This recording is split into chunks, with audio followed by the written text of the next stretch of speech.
You're live. We are live. So here we are, Tuesday afternoon. I'm going to try to do these Tuesday at 3 o'clock. We may move it to 5 o'clock. You can give me your opinion in the comments on whether you rather do 3 o'clock or 5 o'clock Pacific time and how that relates to your time zone and if you would like to change that at all. So anyway, let me know what works best for you. We're going to talk about different topics. Today we're going to talk about model releases. And the reason we're talking about model releases is because I've had several people ask me about model releases and ask me if they, what they should do and what the paperwork process is all about. So I'm going to give you as much information as I possibly have, as much as I can, about model releases. If you have any questions whatsoever, please ask your questions. I'll get into questions at the end that aren't about model releases. If you have questions about what camera should I buy, save that to the very end, but we will get to those as well and take as many questions as you'd like here. So first off, model releases. It's an interesting thing in the industry because I have been shocked by the number of people that I have met who are very seasoned photographers, worked in the industry a long time, and still don't quite understand or get model releases as often as they should. It's a very simple process, and that is if the person is recognizable in your image, then you're going to need to get a model release. If they're not recognizable in the image, then you don't need to get a release from them. If it's the back of their head, if it's the, you're not going to worry about that. But if it's for commercial use, you're going to need a model release. If the person is recognizable, you're going to need a model release. If you want to sell it, like to a stock company or Getty stock or to iStock, wherever you're going to sell it, to Adobe stock, you're going to need a model release. They won't accept very many images. They'll accept some images unreleased, and in some applications, we'll talk about that a little bit here in a second. In some applications, those work out just fine to have an unreleased image. But for the most part, for commercial use, to get the most value out of the image, you need a model release. A model release takes an ordinary image and makes it worth more money.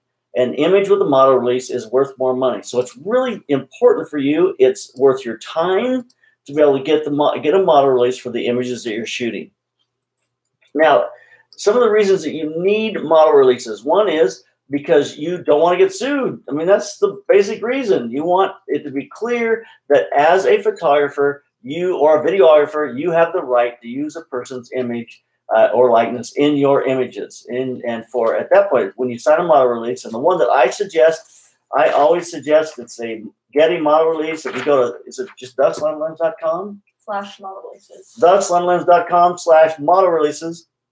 Property model releases will be right there. You can download them, and now you've got them. We'll put on the comments too, and the description of the video. Oh, she says that the link is in the comments and description of the video as well. So you can go there and download the things that you download the model releases, and you've got them. Yeah, this is the standard Getty model release.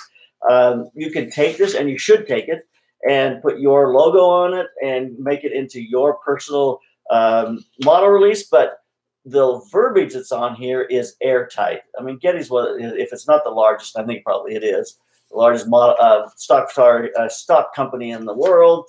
Then their release is very, very airtight, and it has everything you need to do to be able to own the images. It does not give you the right to use them for pornography or things like that. You can't take someone's face and strip it onto somebody else's body without their clothes on. It just doesn't give you that right. But it does give you the right for any normal advertising. It says right at the top, I hereby give the photographer/filmmaker and assistants my permission to license the content and to use the content in any media for any purpose except pornographic or, how do you say that word? Defamatory. It's defamatory. There we go. Got it. Flaming flam. There we go. So that first sentence, it really is right off the top of the bat, is a very, very airtight sentence. I find that I have a model release, and if I have a model coming, the very best time to get this release signed is when a model shows up for the shoot. Not before you do the shoot, not after you do the shoot, but before the shoot starts. And the reason for that is very simple. You've agreed on something. A person has arrived to do the shoot. Write down what it is you're shooting. On the very bottom corner right here, we have a little area that gives you the ability to write down the description of the shoot. Write the description of the shoot on the model release. Don't just have them sign a blank release. You will forget what this is for in a week. Make sure that they sign, and in the bottom, shoot description. Describe the shoot. girl in a red dress on a blue background, and then you can put the date on there. Of course, it has date on the model release. But just give yourself as much information you can, because later on these become very hard to decipher. And I'm telling you these things because I have done all these things. I've got this blank release sitting around going, what in the world does that go to? I have no idea whatsoever. So get the person to sign up before you start. Write in the description of the release. Have them fill in their information on the right-hand side, the things that they about them, their birth, date, name. And ideally, if you're going to send this to Getty or something like this, you're going to need a picture. And that really becomes another issue we're going to talk a little bit about here in a second. But first off, another thing that people don't realize about model releases is that if you are a wedding or a portrait photographer, you can take do someone's wedding, but it does, even though you have the right to show your imagery as a creator of art, you have the right to show it in the pursuit of creating more art. I mean, that's a given right.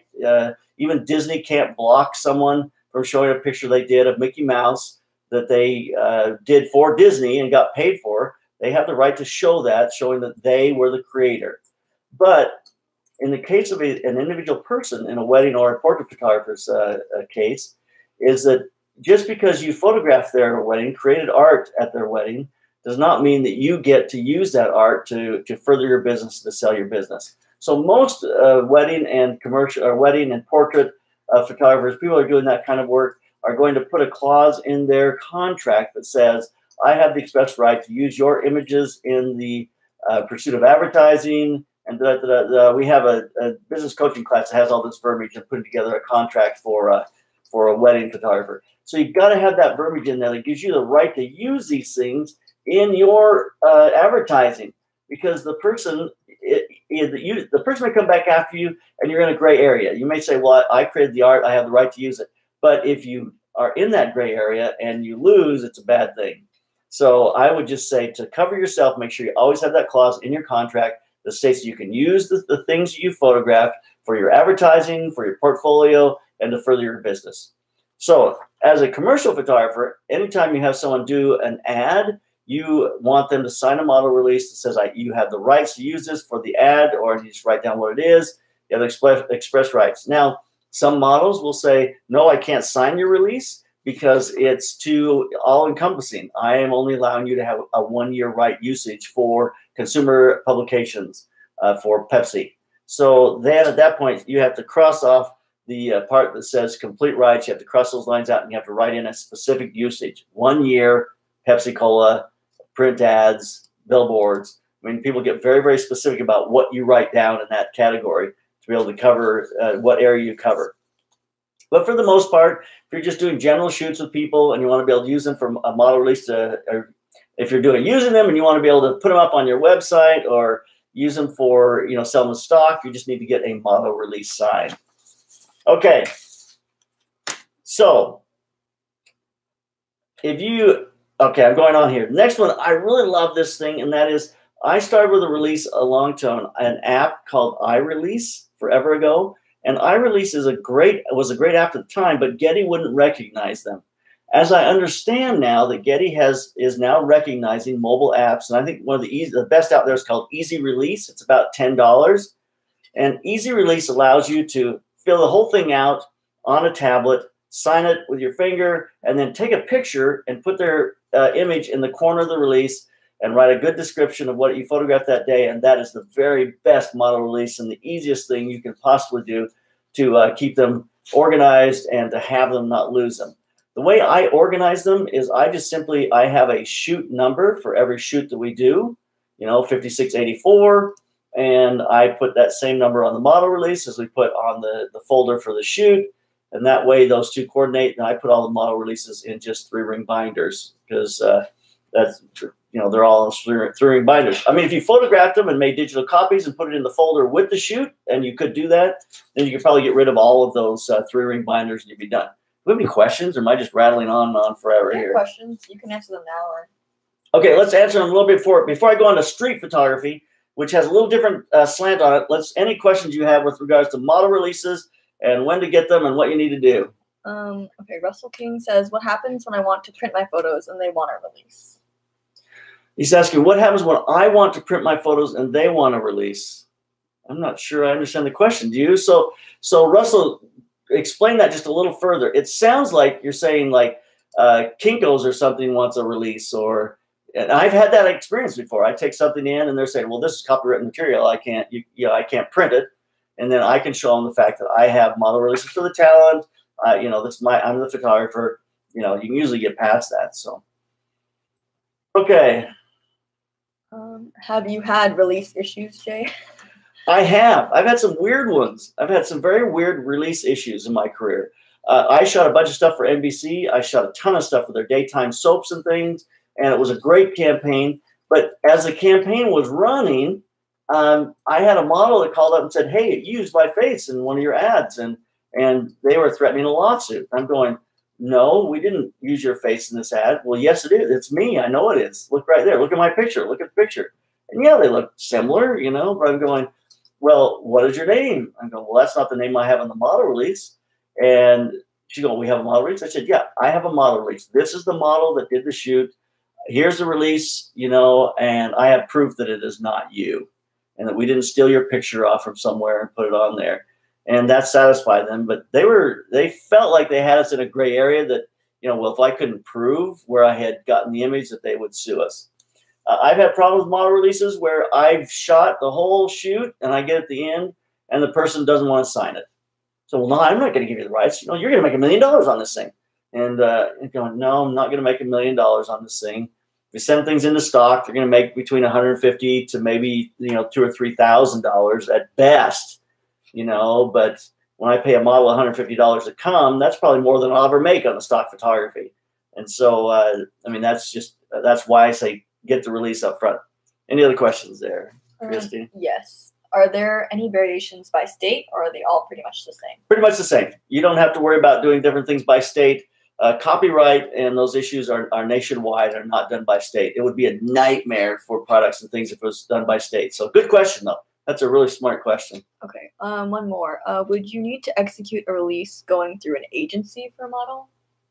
Yeah, absolutely going through an agency with a model. The first thing you do, have them sign up, because you've had a conversation with the agency, but you don't have anything that proves that they've agreed to what you've written down on your model release. So if the agency said, yes, you can hire the model, and it's just for a, stuff for your portfolio, it's just shooting for your portfolio, not for commercial use, then you kind of have to specify that. You shouldn't say, you know what, just sign my release here, and then you sell them for stock. You need to tell them that, hey, I'm signing my model release, gives me complete rights to this image, and I'll probably send it into stock and doing whatever I can to be able to make money with it. But I'm going to pay you X number of dollars in trade, or I'm going to give you images in trade. But if you're working with an agency, you definitely need to, because the agency will say, well, hey, we never gave you permission to do that. It's just a way to clarify and make sure everybody is on the same page and that there aren't any issues with regards to, what was agreed to and what was paid. So you definitely need to do it with any situation like that. Okay, one more for non-human also, such as a motorcycle or car. Man, this is such a great question, because no, you do not need a model release for motorcycles and cars. But there is one we're going to talk about next, which is called a property release. If I had someone who had a multi-million-dollar car and I was photographing on their property and they were not in the image, I would have them sign a property release. And that way I just know that I'm covered, because I'm on their property and I'm photographing their car. Even if they brought the car to a location, although if you pay them, there really isn't any precedence that I'm aware of where you have to pay for dogs, even though dog people would love that, and there are people that are pushing really hard that certain dogs have careers and they have, all kinds of following, and that they should be able to get treated like talent, and they probably, would. But unfortunately, there's too many dogs that look alike. Seen one pug, you've seen them all. But so anyway, that's a whole nother issue. So, but bottom line is, you probably don't need to use one for somebody's car or motorcycle. Now, I did have somebody who created these really cool animals at one time, and he was amazing. And unfortunately, it caused a little bit of a falling out between he and I. But he created these great animals. I would use them in my photographs, and then he felt like they were copywritten, and it became an issue between us. It was unfortunate, even though there is no precedence that if you create some kind of a costume or something, that the rights to that, not a costume, that's right. an animal, something that represents an animal, that there's a right to be able to cause need a model release to be able to sue somebody. Now, a costume is different because Mickey Mouse is. Are there any kids on? Mickey Mouse is in a costume. I just want to ruin that for anybody, but just in case, Mickey Mouse is in a costume, and in that case, making a costume, you absolutely can copyright it. But copyright is about, and that's a whole nother issue. It's about what you do to protect it that creates the precedence. I mean, if you never try to protect it, eventually you'll lose it because non-desire to or action to protect it means basically that it's free for everybody. And that's why Disneyland's so quick about suing people about their copyright. Yeah. Okay. Would you do a shoot today without a release? I wouldn't. The question was, would you do a shoot today without a release? I won't. I don't like to. I just want a release. I want the rights to use it. Now, the release may say it's only for certain usage and whatever we've agreed upon, and I'm fine signing a release like that. But I try to get them for everything that I do. It just gives value to your entire collection of photography because all of your images now are released, and that gives you the right to be able to sell them. It gives you the right to be able to use elements from them. Like, well, I'm going to use her and put her in the background of this image, or I'm going to use him and put him over in this window here. You know, it gives you your imagery really more value, the ability to use it again. Okay, so any other questions before I go on? Yes. Do you ask for an ID to make sure they're not minors? Yes, absolutely. And as part of the ID release, you have to show birth date, and especially if you're doing something with alcohol, they demand that you have a copy of their driver's license as well, because the last thing a company that is any kind of alcoholic beverage wants is someone who's underage representing their product. They will have all kinds of problems with that, and so you have to have a driver's license with the model release to prove that they are of age.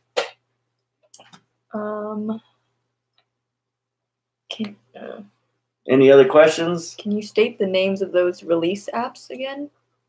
Oh, the release app is Easy Release, and it's $9.99. It's the one that I think is the best that I see out there right now, called Easy Release. So it's $9.99. The only downside of Easy Release is that they don't give you a full app. They charge you another 25% for this and 25% for that, which is a little irritating. You know, just charge me, $15 or $12 and give me the whole thing. But anyway, it is what it is. It just is easy because questions are there. You take a picture on your iPhone or your iPad, and it's just really simple to get a finished release. And, everything these days, we sign our mortgage to buy a house on an app. It's like, it's just, paperless is kind of the thing. Okay. Okay. There was a question about, do colleges in America offer courses in motion photography? Well, colleges in America offer courses in motion photography. You're talking about filmmaking. My word, there's a lot of them. Most colleges have filmmaking courses. Art Center College of Design, where I went, has a filmmaking department. Yeah, there's all kinds of filmmaking departments in the United States, different universities, most of the universities. There's AFI. There's a lot of different places here in the United States. So, sorry, on Instagram we can't. I can try to share the link, but just let them know that we'll post it on Facebook and YouTube for Instagram. Okay, we'll post what? We'll post the link. Okay, the link to what? To the model release. Okay. Oh, they're asking. Sorry. For it. Okay, so the model release link we'll post on Facebook and to Instagram. Facebook and YouTube. Okay, Facebook and YouTube. We'll post that link on Facebook and YouTube, so you can get the link to go there. So it's theslanted_model release, right? Yeah. theslanted.com/model release. There we go. theslantedlens.com/model release.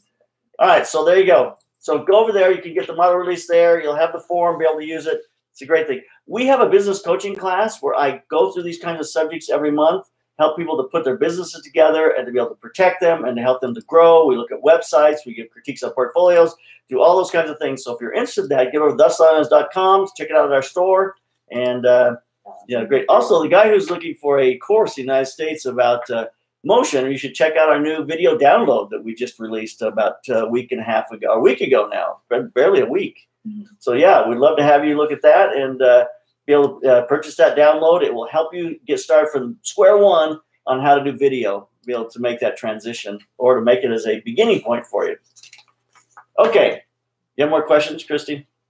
I think we're good. Okay, so there's a thing called fair use policy. And what this means is that as a street photographer, and this is for street photography, if you're taking pictures of people out on the street in a public place, then you have the rights to use those in any kind of editorial, newspaper, magazine, things that are really that editorial world. You can use them in a book about your photography. You know, when you have something about a very famous street photographer, they don't have releases for all those people they photographed out on the street. You know, really, you have the right to use those in that book because it represents your photography. It was all shot in public places. Now, if you stand out on the street and you put your camera through somebody's window and take a picture of them in their house, you are going to get sued. You don't have the right to do that. Doesn't matter. In fact, there's a very famous case happened at a little place called Lagoon in Salt Lake, Utah. And that is that there was a news photographer back in, I think, the 50s, 60s, maybe. You know, maybe in the 70s. I don't know. Anyway, they had a new ride opening in Lagoon, and it was an air blast that would blow from on the floor in this little fun house. And so the photographer was sitting there, and this girl walks up. So when she steps on the little blast of air, it blasts the air. It blows her skirt up. He takes a picture of her, and her skirt is blown up, you know, and if they published it in the newspaper, they got sued. And they said, well, no, we were in a public place. She was there in a public place. We took a picture of her. You know, we didn't do anything we shouldn't have.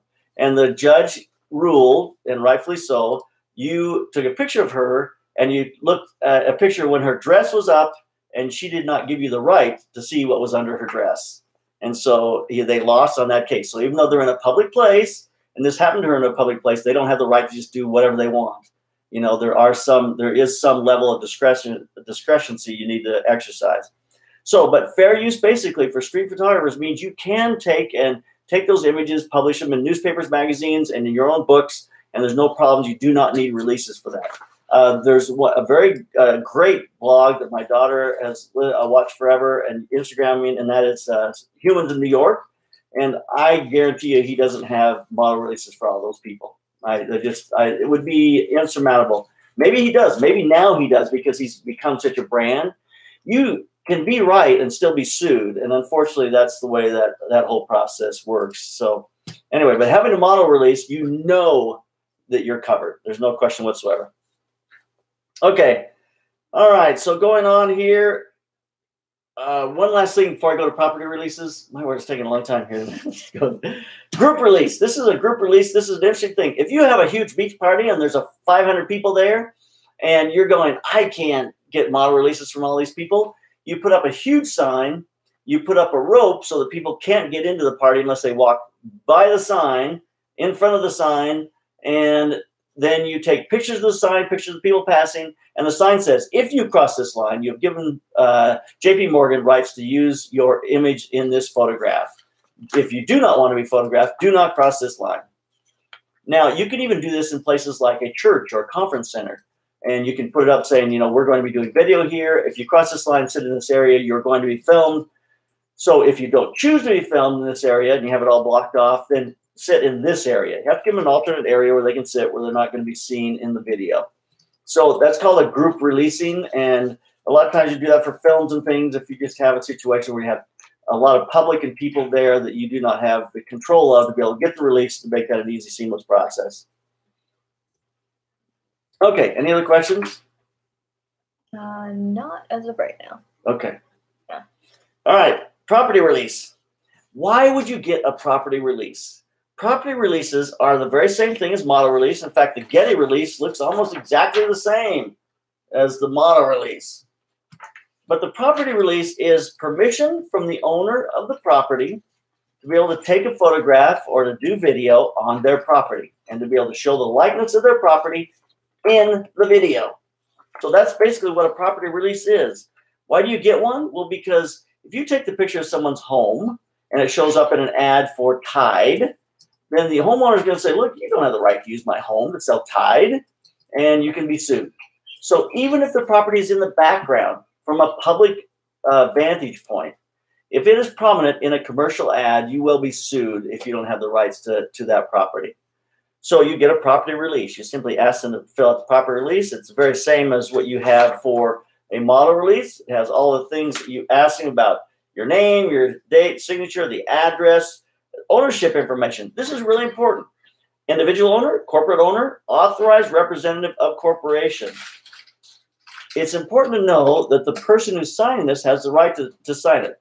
If there's a security guard at the back door of the interior of the Broad, and he says, yeah, I can sign your property release, take all the pictures you want. Give me $20. Well, no, he's not an authorized individual to be able to sign that property release, and so it doesn't mean anything. So the person has to be authorized to make that decision for the property.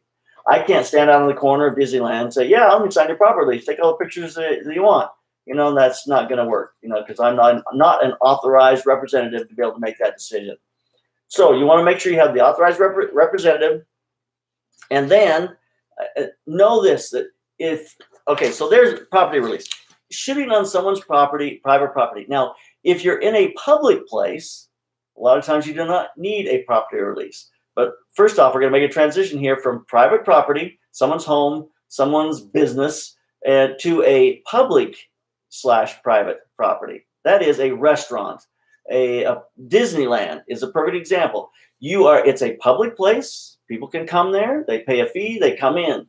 Now, just because it's a public place does not mean you have the right to photograph or to shoot video there. It means you still have to have permission to be able to do those things on that private property, even though the public are allowed to come freely there. So that relates to restaurants and businesses and any kind of property. Really is the same for a mall.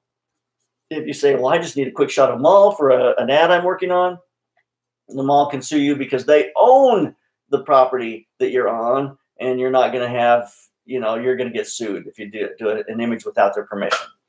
So that's called public place, private property. Now, public domain buildings are really interesting things. There are a lot of public domain buildings out there. Like taking a picture of the USS Constitution.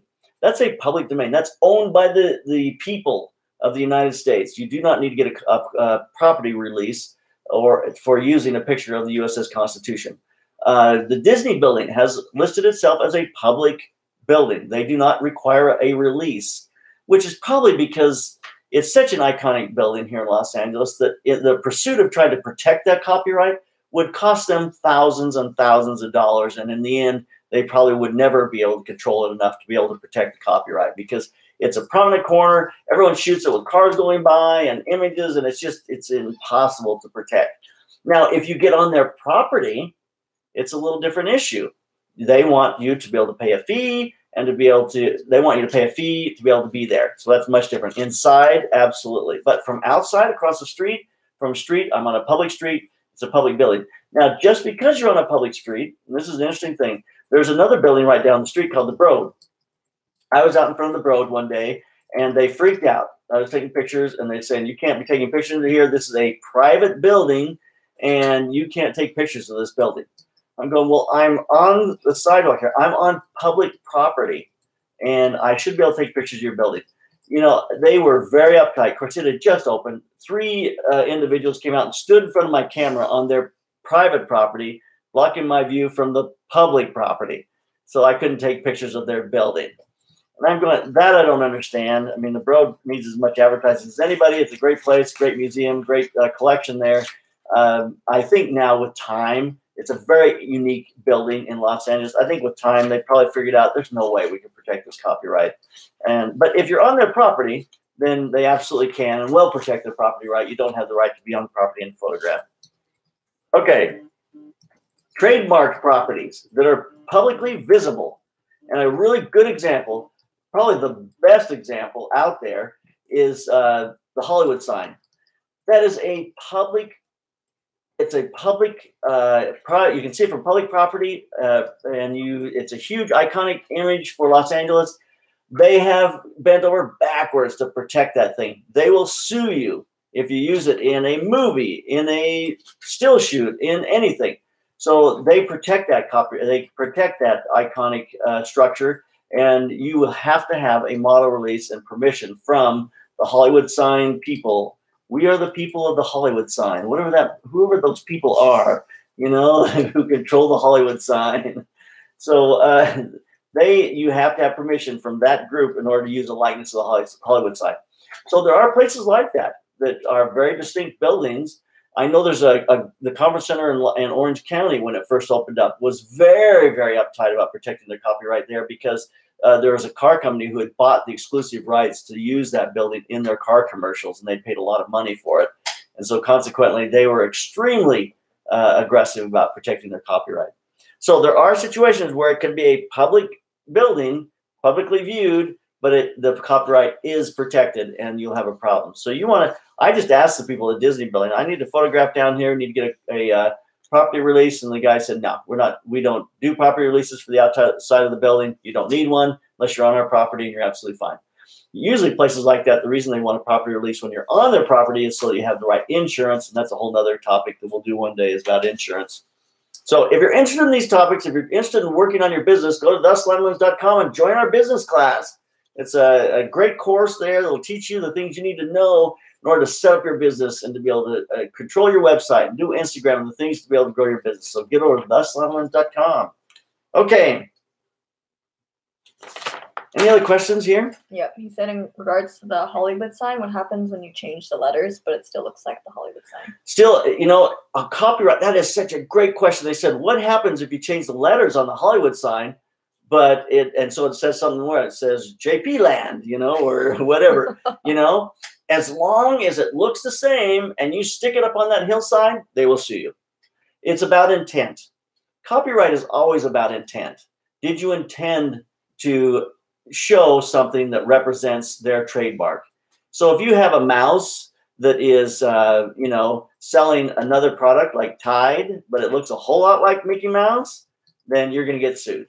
You know, even if you say, well, one ear's longer than the other, one of your ears is red, you know, it doesn't matter. Your intent is to use that mouse to represent the mouse, and consequently you'll be sued. Why does Disney come up a lot in this thing? I don't know.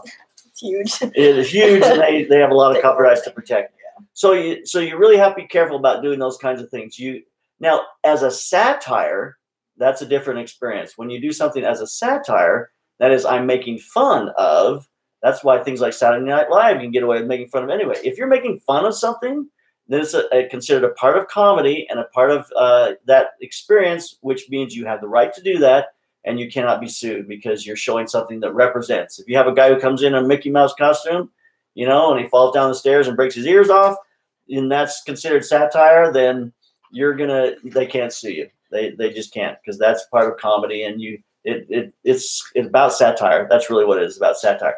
So you have to be able to show, and that was the whole, what is just that guy on, you know, does comedy things trying to say, well, if you start a Starbucks, but it's not really a Starbucks, but it's a satire of Starbucks, then, but in the end, no, you're not going to pull that off. But if you are, you know, doing satire, so if you take an image that's making fun, like there's a great series called Superheroes, and it's like Wonder Woman, you know, and she's in the kitchen, and she's got 4 kids, and she's cooking, and, you know, and she's in the Wonder Woman costume, you know, and she just be haggard, and, you know, that's satire. You know, you can use that likeness of Wonder Woman, have no problem with it whatsoever. Now, if you take a picture of Wonder Woman in a costume that's kind of different to sell, you know, some products, you know, then you're going to get sued, because that's much different than the satire. All right, questions? Yes. I heard that there are laws that are changing in Europe to protect landmarks and famous buildings from being photographed. Is that true? You know, I'm not up enough on. He said the question was that I heard that there are laws and things changing in Europe to protect landmarks and famous buildings. You know what? I don't know anything about that. I don't know enough to comment about it. My guess about something like that, though, is that you can do that, but you know how many tourists stand in front of the Eiffel Tower?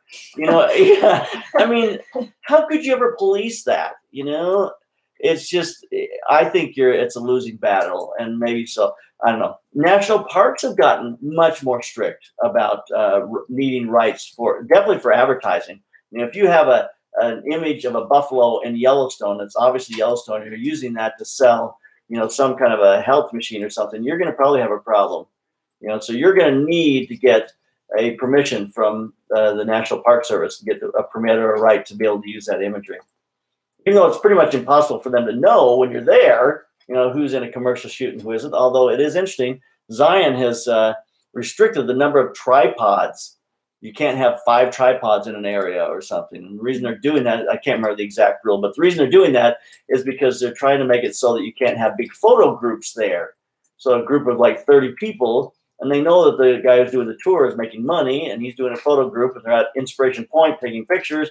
There's 30 of them there with their tripods, and he's saying, you know, you can't do that. You know, you just can't. And so they've restricted some of the tripod uses, and they're making those changes periodically. Okay. Any app you can use to capture on-site signatures? So the question was, any app you can use to capture on-site signatures, and that's back to that app that we talked about. That's Easy Release. Easy Release, I think, is a great app. It's like $9.99, and that's probably one of the better out there. I think it's just very seamless. There is some comments on it about iCloud storage and integrate as well, but you can automatically put everything to a Dropbox folder, so you have all your releases put in that Dropbox folder. If you have predetermined shoot numbers for your shoots when you're doing your shoots, then you just put that number on the release, and now it coordinates it. I do a stacking consecutive numbers. First image I ever took, I started at 200. I don't know why I started at 200 because it sounded impressive. Like, I've taken 200 images. My word, I've now taken like 7,000 images. You know, 7,000 shoots, not images. So but anyway, just consecutive, you know, 1, 2, 3, 4, it's a stacking system. Just give your numbers to the next shoot is 5, next to 6, next to 7, and give that same number on the model release. That way you can file them, even if it's in Dropbox and it's electronic. That's a perfect way to do it, because now they just go into a stacking system, 1 through however many numbers you get up to. And that same stacking system you'll have on your hard drives when you back it all up, and it becomes a very easy way to be able to organize that stuff. I'll do a thing on organization. I need to do that again. It's been a while. So. Okay. How are we supposed to know which buildings are copyright protected? They should be required to have a sign on their window so we know to avoid the building. The question was, how do you know how many buildings are copyright protected or not? That's a really good question. I just had to call the Disney building and ask them, because I thought, you know, it's too prominent. I'm going to be down there shooting. I should know that. So I think the due diligence is really yours. You have to go in, ask, and know for sure. Like, if you just take a picture of the Hollywood sign, decide to slam it in an ad, it's going to sell, you know, Poppin' Fresh biscuits, you know, I don't know, then you're going to have a problem, because your due diligence is you got to make sure there isn't someone controlling the copyright for that. And some of these the Eiffel Tower in France might have someone trying to control the copyright on that for advertising purposes. So you would want to know before you try to sell the image. Again, it's a matter of if you're trying to sell the image, not if you're trying to use it on your portfolio, not if you're, you know, just using it for your own personal use or editorial use. I'm going to make prints and sell art prints from it, and you don't have to worry about it. Okay, we're kind of back to when having shoots alone with model, do we need a witness? That's a really good question. When having shoots alone with a model, do we need a witness? Yes, you do have a place on here you need a witness. You're safest if on the bottom here you have someone who witnesses it, so that there are 3 signatures on here: yours, the model, and a witness. Now, with those 3 signatures on there, there's an independent person on there who will say, yes, they agreed to this, it was fine. So if you can't get that, then have someone witness your signature later. At least do that, but preferably get someone to witness it when you're together with the model. Hopefully they have someone who's picking them up or something. You'll be able to get that. All right, sorry, I got to answer these quicker, don't I? Yeah. How do you approach a model that works for free and telling them that they need to sign a release if they aren't experienced? Well, if the question was, how do you approach a model that works for free and telling them that they need to sign a release if they aren't experienced? So if the model's working for free, then you should, from the beginning, set this up. You want to set this up from the beginning. I would like to photograph you in trade for prints. I'd like to photograph you in trade for the rights to use this for stock photography. And if they're young, say, well, I'm going to use it for stock photography. I'm going to give you prints. That's a fair trade in my mind. If they're more experienced, say, well, I'm going to pay you X number of dollars, $50, $75, $150 in trade for the rights to use this. So you make a business deal about it. So the experience is to let them know up front, I am doing this for commercial purposes. I'm going to use these for stock. I'm going to ask you to sign a release, and they know that before they arrive. All right, what was it? Someone over here says, my phone died. Does this apply in all countries? No, this will not be the same in all countries. This is very much a U.S.-based thought, but it is not that off for most of European countries and European kind of colony countries like Australia. If you did, I said that, wouldn't they? Past colony countries, whatever. Anyway, those in the, it used to be in the Commonwealth. Most of those countries, this release will apply to. If you're in another country outside the United States, just go to Getty Images and look up the Getty model release for, type in Germany, and they will have a version in German and will be good for Germany. And you'll be able to get that there on the Getty site. Okay, a different photography expert suggests that when you're in a city with lots of photo rolls that you should hire an off-duty police officer as your escort. Have you ever tried this method? They said a different photographer expert suggests that when you're in a city with lots of photo rolls, that you should hire an off-duty police officer as your escort. Have you ever tried this method? Well, let me give you two perspectives about this method. First is an off-duty police officer will not know whether a building is public domain or not. It's just not their world. It's asking them to know something that is not in their job or wasn't in their job and isn't in their job. I mean, that's just not something they police. Policemen don't police whether a building is public domain or not. But have I used this method before? When we hire a police officer when we're shooting, you can get away with a lot of things when you got a police officer on a motorcycle sitting next to your shoot. You can almost get away with anything. And if the police officer is good, life is good. Oh, but the off-duty officer is, you know, I don't know that, I don't see the great value in that, but maybe there's something there that I'm missing. Okay. Sorry, what's the next question? Oh, this was the next question. When people sue, do they usually just want a cut of your earnings, or do they attempt to make an example to discourage other photographers? So the question is, when someone sues you, do they just want a cut of your earnings, or do they want to make you an example? You know, a lawsuit always will have damages. You know, loss of wages, lots of, you know, if you have a model release and you don't have a model release, you take a picture of someone and you use them to advertise Coca-Cola, they'll say, well, you just destroyed my ability to make money in any of the soda industry. And so that'll become a matter of wanting compensation. You know, what could that have been? And so it's just really, so yes, but there's a couple of things you can do. For wedding photographers, you want to always have a clause in your contract. This goes back to contracts. You got to get over to the Slanted Lens and join our business coaching class. But in that, wedding photographers should always have a clause that says you can only sue me in the state where I live, you know, or in the state of California, whatever you state the state you live in, and you can only sue me for the total value of what the wedding was worth. So if the wedding is worth $6,000 and you missed the first kiss and the bride wants to sue you, then they have to sue you in your state, and the most they can get is the $6,000 back. You know, versus a lawsuit that was years ago where a person sued a photographer who missed the first kiss and won like $150,000 because damages. They would never have the kiss back again. They would never have that moment again. The photographer had missed it. You know, so you can put something like that in your contract, in your model release, saying that any lawsuit against me, but it probably won't hold up for model releases because they're going to look at it in terms of with regards to usage. If you're using it for something, but this Getty release is so airtight. I mean, it really is airtight. And as long as you explain to them up front you want complete rights to the image and you have them sign it, then you're fine. Do you suggest taking a photo with the model holding the sign release? You don't have to take a photo with the model holding the sign release. They sign it and you put their picture in the corner. That's all you need to do.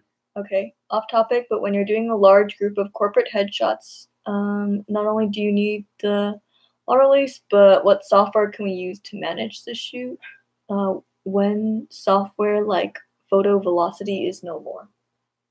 So this it's a bit off topic here, but a large group of corporate headshots. You know, it's interesting when you're in a corporate situation where all the people that are coming in to be photographed are with the corporation. Most corporations have a clause in their HR department that says that any images taken of them can be used for the company policy, for company advertising and what have you. But getting a model release makes sure that you are protected and that the person, if they leave the company now, you can use the image forever. You know, but most corporations won't if someone's left the company anyway. But anyway, getting the release, as far as some way to organize a shoot, I'm not sure exactly what software to suggest right now. That's a tough one. So we'll get back to that question. Okay, no other questions. Okay. At this time. Okay, so we're wrapping up here, just about ready to be done. We've done almost 47 minutes on model release. I thought we'd do 20 or 30 minutes, but this is an interesting topic. So just remember, get a model release for your images if you're doing anything commercial with them, regard to photography for stock, photography or video for stock or for commercial gain. You don't need to get a release if you're doing them for some kind of street photography. That's going to be just for your art collection, art prints, art books, your portfolio. You don't need a model release for those. You have the right to photograph people out and about. And do they have the right to punch you? No, but they might anyway if you take their picture. Unfortunately, there is some sense of how safe that can be. But so there are the parameters. Just know that get several releases, put them in your bag, your camera bag, your video bag, have them with you at all times. We try to keep them on a clipboard with a pen. You can just sign them really quick and you're done, or use the app, which is a great way.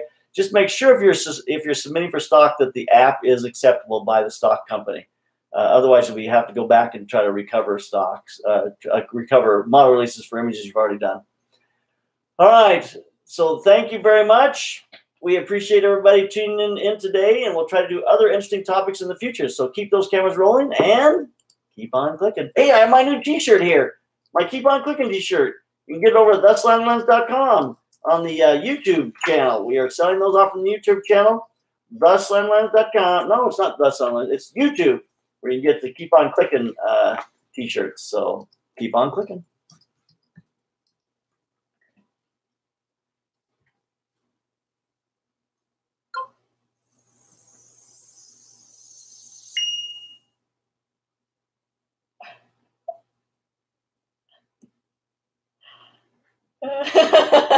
You share? Yeah, we should. Yeah. Good job. Yeah, does it sound like we knew what we were talking about? Okay, well, hold on.